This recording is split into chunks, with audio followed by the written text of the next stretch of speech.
தமிழ்நாட்டை பூர்வீகமாக கொண்ட குடும்பங்களைச் சேர்ந்த 4 பேர் 15/8/2026 அன்று சாம்ராஜ் நகர் மாவட்டத்தில் உள்ள காவேரி வனவிலங்கு சரணாலயத்திற்கு அருகில் உள்ள பாதுகாக்கப்பட்ட வனப்பகுதியில் காணாமல் போன தங்களது கால்நடையை தேடி போனதாகவும், அப்போது கர்நாடக வனத்துறையினால் அந்தோணிசாமி, ஜான் ரோஸ் பீட்டர் மற்றும் குமார் ஆகிய 3 பேர் சுட்டுக் கொல்லப்பட்டதாகவும், 4வது நபர் படுகாயத்துடன் மைசூர் அரசு மருத்துவமனையில் சிகிச்சை பெற்று வருவதாகவும் பாதிக்கப்பட்ட குடும்பத்தினர் தெரிவித்துள்ளனர்.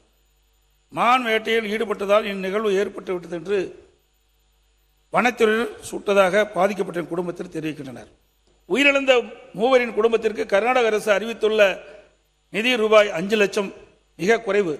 எனவே தமிழக அரசின் சார்பாக பாதிக்கப்பட்ட குடும்பங்களுக்கு தேவையான உதவிகள் செய்ய இந்த அரசை வலியுறுத்துகிறேன்.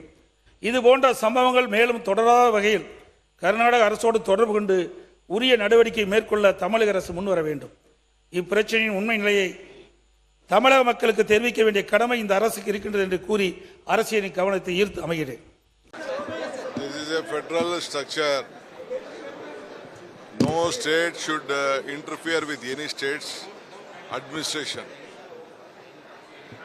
Paneer Selvam or anyone should have the basic culture. I can't involve in any of the Tamil Nadu law and order problem. Own states have own problem.